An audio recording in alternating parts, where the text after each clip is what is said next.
So we had some unfortunate news that the Red Wings game that was supposed to be today has gotten postponed.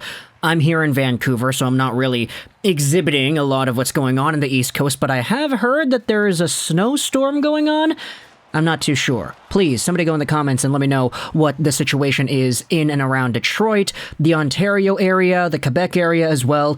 Everybody's talking about snow everywhere, and I'm kind of thinking, yeah, we had our fair share of snow here in Van, but I don't know what it's like out there on the other side. So either way, game's postponed. We have ourselves some more rumors that I wanted to go over, though, regarding the Red Wings and their future, and it all stems back to one name that we had already made a video about just a few days ago, Tyler Bertuzzi.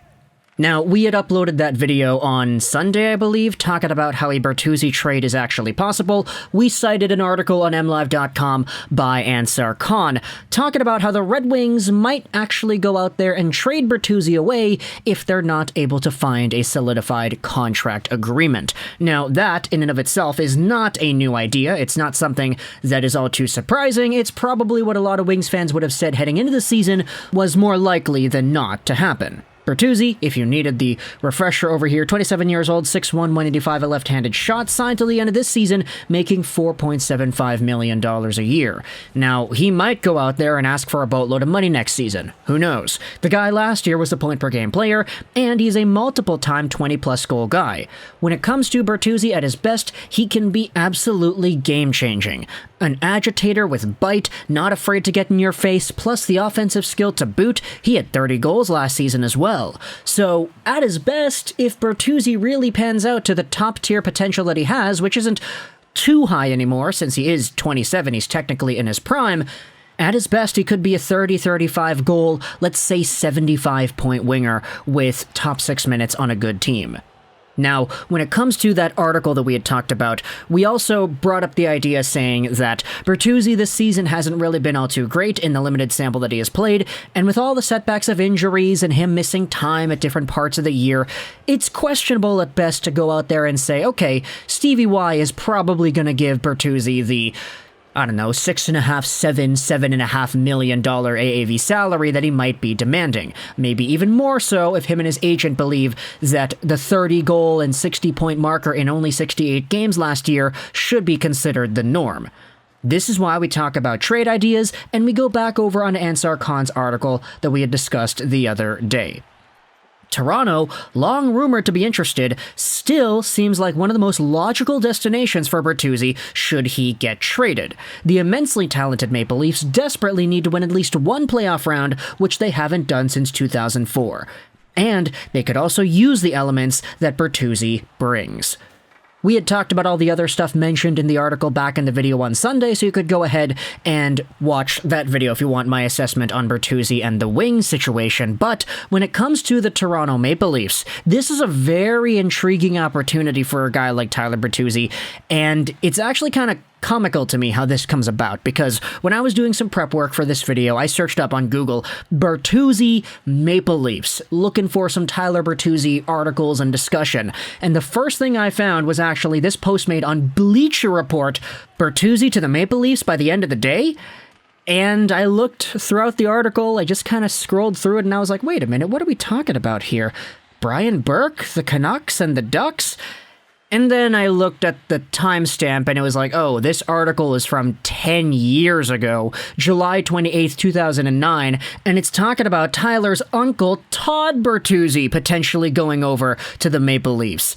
And I was like, wait a minute, okay, that's kind of funny. We've had 2 generations worth of Bertuzzi to Toronto rumors, I guess, and nowadays, in 2022, Tyler Bertuzzi is the one that is fulfilling that quota. Now, we had already made one video earlier, I think it was this offseason, something like that, discussing the idea of Bertuzzi heading over to the Maple Leafs, Tyler, that is, not Todd, and going over the benefits, what exactly this kind of guy could add, and just to revisit those benefits, everybody in Toronto is always talking about, oh, it's the leadership, it's the agitator, it's the guy who's going out there being physical, it's the player who will stand up for his teammates.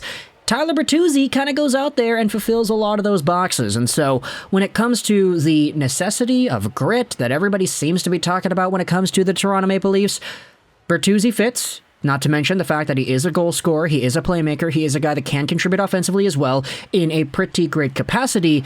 And as a rental player with 50% salary retained, let's say the Maple Leafs only get Bertuzzi on at 2.375 AAV or whatever it is, it really makes it a lot more stomachable when you look at the cap situation of Toronto and whether or not they'd be able to acquire a guy like Bertuzzi in the first place. You might be able to shed a contract or two going back the other way, but then you'd have to add on some value in terms of youth, and the Maple Leafs do have a few prospects that I do like that definitely could be targets of Stevie Y should Steve decide to put his nose into that bowl.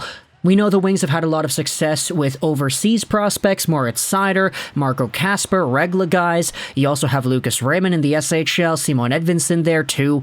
If you wanted to go Russian this time, the Maple Leafs have Rodion Amirov. Now, I'm not too sure if the Maple Leafs would be trading somebody of Amirov's value for a player like Bertuzzi in a rental situation, but when you talk about other rentals around the NHL, I mean, Patrick Kane is probably going to demand a prospect or two that is of significant value. Claude Giroux got the same last year. Now, I don't want to say that Tyler Bertuzzi is as good as Patrick Kane or Claude Giroux. I think, historically speaking, we'd align with the formers. But Bertuzzi, in and of itself, is a very good player, and he definitely will add elements to this Maple Leafs team that we know will be useful to them as they hunt for their second-round playoff berth. Now, there are other rumors that have been tossed around there. Just the other day, we made a video talking about Ryan O'Reilly and whether or not he could be traded over to Toronto in exchange for Nick Robertson or whatever it was.